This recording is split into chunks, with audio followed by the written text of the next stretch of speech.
The late-night streets of Britain, now so full of drugs, not even the dealers know them all. Have you got any triple sod? Any triple sod? triple sod? Triple sod? What's that? Yellow Benteens? I don't know what that is, my friend. Have you not got any yellow Benteens? What's yellow Benteens? I just want something that, you know, makes it go really bluty. No, the only thing sell out is Coke, man. No, you must have some... You're telling me what I have and what I don't have? Are you the Boz Boz? What's the Are you a Boz Boz? What's Boz Boz mean? I don't want to end up like a, you know, bloody piano dentist. If you don't want it, you don't have to buy it. Yeah, but what I don't want my arms to feel like a couple of fortnights in a bad balloon. My brother, I don't... Do you know what I mean? I'm not really bothered what you want your arms to feel like. I'll tell you what, I'm less interested in giving you 40 quid to end up on a quack candle. What's a quack candle? OK, I'll tell you what. I'll give you 30 quid for one Clarky cat. What's a Clarky can? You're not making sense. Cat, a Clarky cat. I don't know what you mean, man. Are you telling me you definitely got no Clarky cat? For the 10th time, I don't know what Clarky can means. No, cat. Clarky What cat. does it mean? The stuff that you chew. I don't know it. You know, the grass stuff that you chew? I do not know it. Clarky cat or triple sod? My friend, please leave us alone.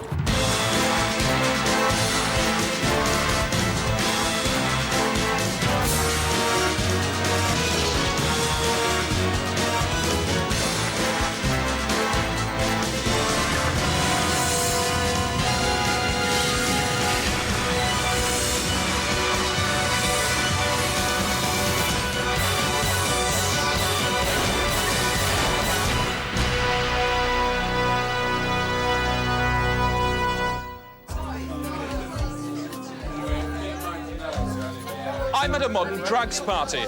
They're taking Charlie. He's got spliff smoke coming out of his drug end. There's someone over there smoking a crack. This isn't the exception anymore. It's just how people live today. No thanks. I don't use the horse. From Debs to plebs, this decade is not so much the 90s as the yard dankerties.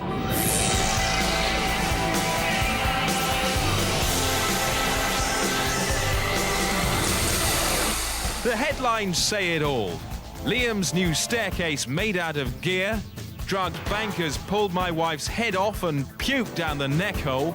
And last one on drugs is a queer, yells Portillo. Even our leaders show the strain. Often drugging themselves senseless in public is a cry for help. So what's the truth about drugs? Time to shatter a few myths. The effects of a heroin overdose are lethal. Yes, in the short term, but there's been absolutely no research into the long-term effects. Drugs destroy families. Well, a disabled, lonely teenager, a blind mother, but a family held together by the father's crack dealing, which he uses to keep them in talking books and dildos. People say alcohol's a drug. It's not a drug, it's a drink. Are 1 in 3 15-year-olds really on drugs? No, we proved it in tests. To preserve the anonymity of our 15-year-old volunteers, we replaced each of them with 3 5-year-olds, and not one had even heard of drugs, let alone smoked one off. The biggest problem of all is the law. It is legal to carry drugs if you're not actually touching them.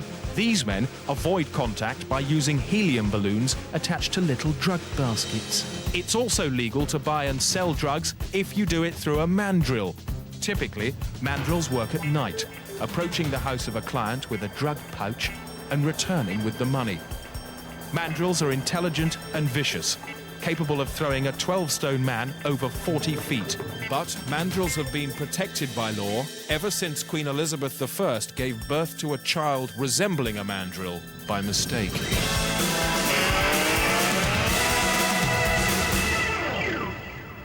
The classic street signs of a nearby drug abuse. But what about this? Remnants of something far worse. A new legal drug from Czechoslovakia called cake.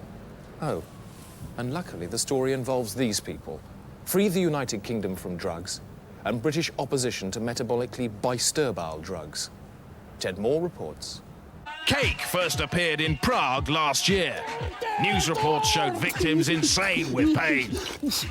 Disturbing images like this and a knowledge of the drug routes in Europe led to the formation of Free the United Kingdom from Drugs, incorporating British opposition to metabolically bisturbile drugs. Their single aim, to enlist the great and good. I'm Bernard Ingham, and this is a piece of cake. To warn Britain about cake. Fucking hell. Before it was too late. Hi, this is Bruno Brooks. We all like to party, right? Absolutely. But only the fool would say, yeah, I'll enter the nightmare of cake. And this is it. This colour that they thought would be a good selling point is put in by using an industrial dye, which in itself is a pollutant, and is causing in Czechoslovakia something called Czech neck.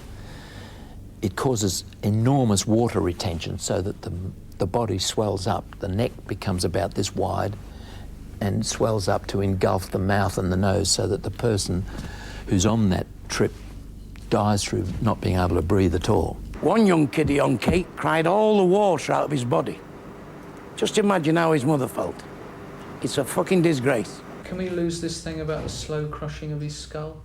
No one understood how to get the message over better than this man. What is cake?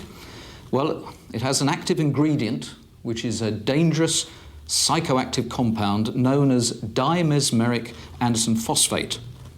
It stimulates the part of the brain called Shatner's bassoon, and that's the bit of the brain that deals with time perception. So a second feels like a month. Well, almost sounds like fun.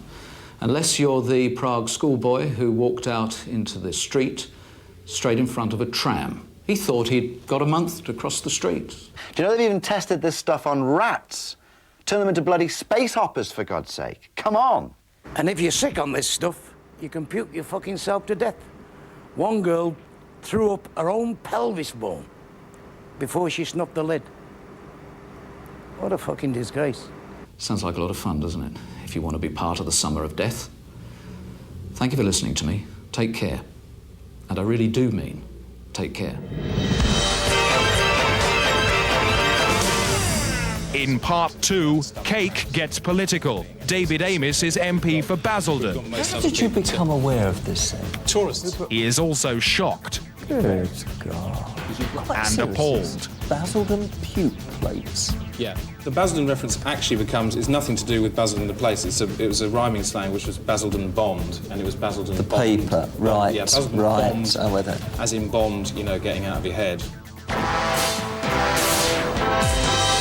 And is it right for man to take drugs through an animal? We've picked up an advert on a Tokyo television cable channel which shows somebody taking drugs through, it's a device in order to take drugs through a dog. If you can roll that tape now. 過去の煙であなたの肺はむせ返っていませんか？そんなあなたに素晴らしい朗報です。カナブリス。あなたの犬が吸うタバコでニコチンハイになる装置。カナブリス。交換器を使い、犬が吸い込んだ物質を人間の血液に流れ込ませるのです。もちろんあなたは安全。しかもズドンと効きます。僕はカナブリス愛用してます。特にドッグパファー。カナブリス、何でも有効。タバコ、ヘロイン、そしてクラック。 Let's crystallise it, right? Here we go. Right or wrong?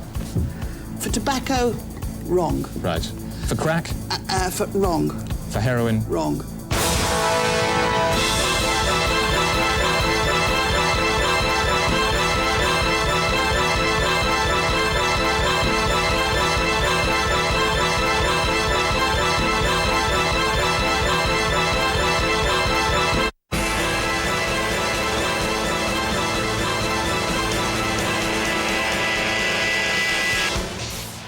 Awaiting transmission. Is drug dealing now completely out of control? I've got 30 quid.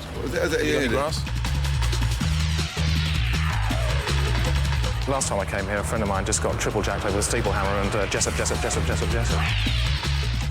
It's not wood, right? This is not wood, man. He got a negative blue tea with a crack candle. And he ended up on the Jessup. Do you think I want to hear any of that now? Drug use among children has for many in education, and with obvious alarm to both parents, on the increase almost yearly. But the approach in schools has changed considerably since the late 70s heyday of Drum Lake School in Hampshire. We take students from age 8 to 18, and the whole ethos of the school is to allow the children to discover their own level of drug intake and to develop their own sense of maturity. We do have one or two problems occasionally with extortionate prices being demanded, and once the price rises above, for instance, £15 for a quarter ounce of Moroccan hashish, then we would put a control on that price, and we would then introduce our own supplies into the system. Usually by about age 15 or 16, they're injecting themselves with heroin. Morning. And by the time they're 17 or 18, they're generally rather bored with it. The one rule that we do insist on, by the way, is that all drugs, especially the hard drugs, are of medical quality. How's it going? Oh, I've got a bit of a problem. Oh, yes? Yeah, I'm running out of money and I'm not going to have enough to buy any drugs or anything. Oh, dear. I thought you could help.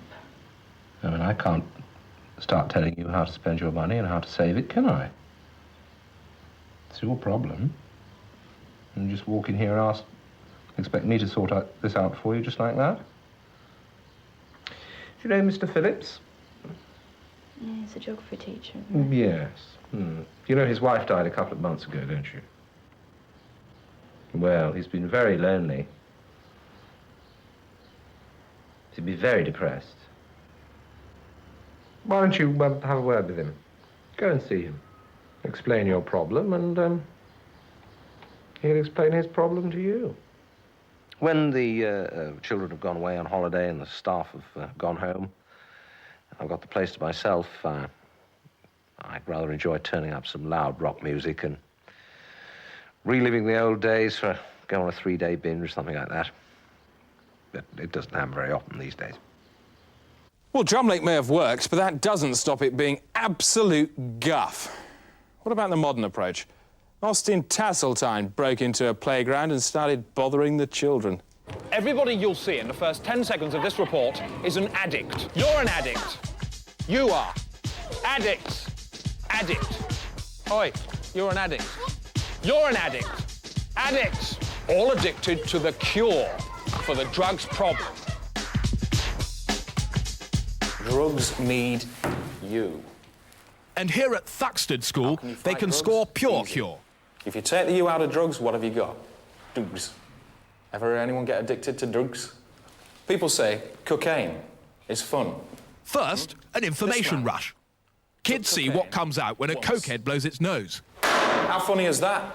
Often on a napkin from a knob's restaurant. That man is lying on his back thinking, where in shitting crikey is my nose? It's in a jar, mate.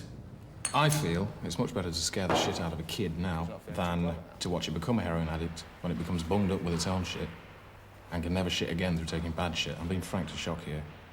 Webb is invited to the school under a new scheme called School's Heightened Aversion Drug Therapy. SHAT. Well, we live in very drugged-off times. I've seen mothers chasing children down the street who's to say they're not going to inject them with drugs once they catch them. This is the school addict. Hi. Hi. I'm Mark, school drug addict. When they first meet Mark, he's on a prescription speedball and shows them the upside of high. 4 days later, he's a frozen chicken. The kids expect more fun, but instead get the bum side of clucking. Shiny. Kid upon infant scores a hit made not of drug, but terror. The system is called pre-toxic aversion. Developed in, that is, nicked from, America. The black classroom. Children are made to sit for an hour in front of a drug paraphernalium while listening to some extremely monged music.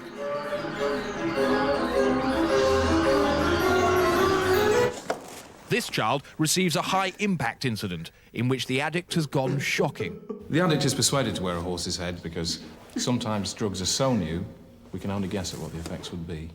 What you've got to do is frighten a child. Don't pussyfoot around, give it a stark image. I'm talking about something like Dennis Potter in The Blue Velvet. Serious cases need a family fix. Desiree Wastry has been identified as a disaster waiting to happen. Unless you take action now, your daughter will be selling her kids in order to shove crack into any available orifice in her body.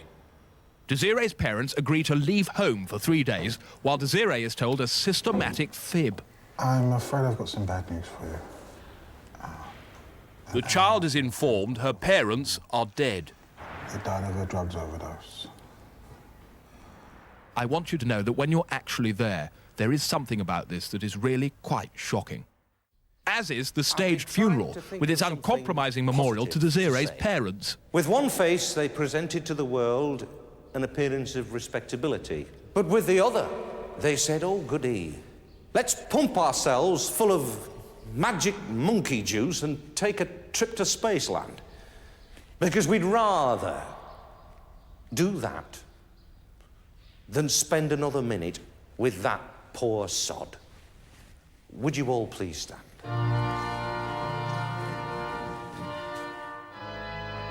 It's probably about now that Desiree will vow never to take a single drug, not even a stomach tablet. 2 days later, Desiree and her parents are reunited.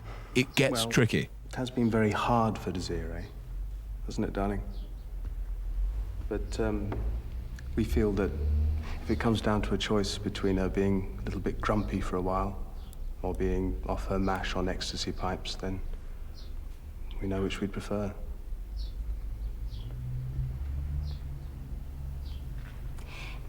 And the bit where the man turned into the horse, that was quite good, wasn't it? It's hard to tell whether this school will be a hit or a hash. But then what do I know? I've only taken ecstasy once, and I certainly didn't swallow it. Only time can tell. And if you think about it, time's a bit of a drug, too.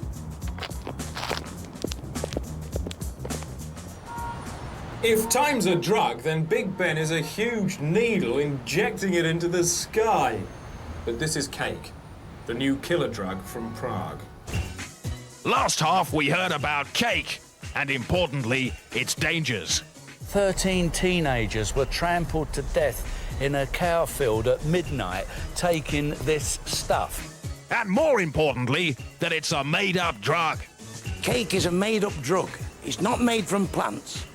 It's made from chemicals by sick bastards. But for maximum reach, cake needed an actively political kick in the pills. And that's what it got from MP David Amis, MP. You've heard what Bernard Manning said. Cake is a bisterbile cranabolic amphetamide, which is a made-up psychoactive chemical. It comes from Prague, with its own culture of boom raves, where kids wolf down vast quantities of this. Big to contain trip nutrients. Yellow purely as a fashion thing. They all fall on it like crazed animals, scoff the lot, and then lie around waiting for a DJ to play music which sounds like this. Now, to the speeded up brain of a user, that sound lasts for 4 hours and sounds like this.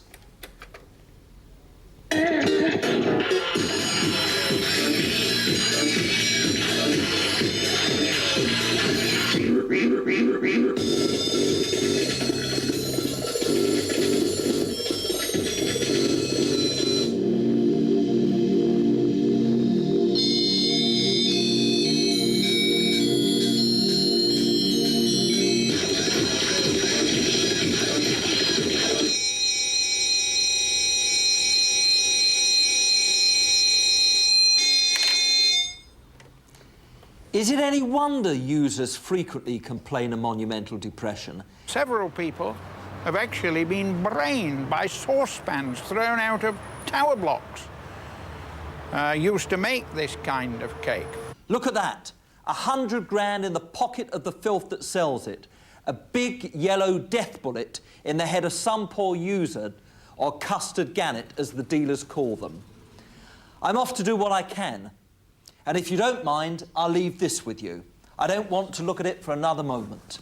What fucked and bombed needed more than anything was the illegalisation of cake. And look, have we asked anything about this in Parliament? I mean, no. We haven't. No, I mean, that would be ideal to get something done. Well, I'll certainly raise a question. That now became a very real possibility. With the hell of cake still ringing in his ears, Amos went back to his lair and drafted a question for the Home Office. The very next question time saw health ministers pledging to fight cake. And in the meantime, the message for the kids is loud and clear. Help fucked and bombed. Eliminate this evil. Use your cheese box and say, no, never. So please, help us at fucked. And bombed. Remember, cake is a made-up drug and has many disguises.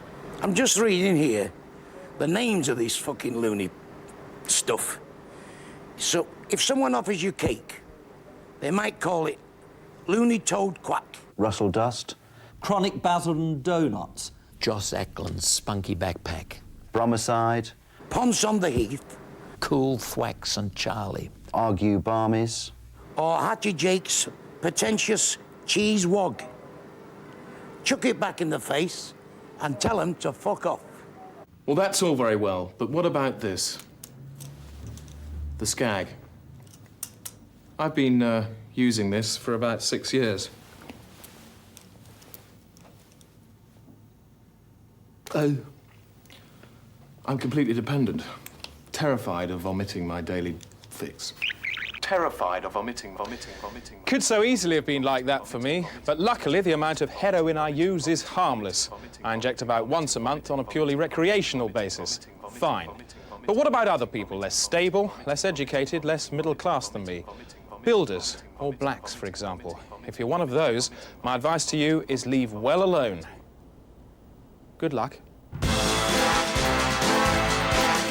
To say jazz man is to say the man who is totally Babylon Zoo. He's the chung wit, the biff buff, and the puff pastry hangman. Now, let's get this straight. He does everything. You sing all the notes, right? Correct. Have you actually sung them all? Oh, definitely. I mean, Really? the whole album, my record. No, but I mean, all the notes, you know, all the notes there are. I mean, there's A to G, isn't there? Oh, completely. I think it's quite difficult to actually work out what note you are singing. But you've never sung like an H? Probably not. No, I wouldn't have thought so. And if that is the case, then what is your song? Is that like an audible sound, or is it just like a little bubble of oxygen? I think it could become a figment of people's imagination. So let's look at this song. You write the lyrics. Who does the words? I do it myself. You as well? Yeah. Do you think you'll ever write a spherical song? I don't know, really. Has Michael Nyman? I think he's getting close. As he gets older, or in his early I think so, work? Definitely, as he gets older. Got to ask you a question. Are you a genius? I'd say I will become a genius. And maybe, just maybe, you were born with a few more genes than the rest of us. Maybe.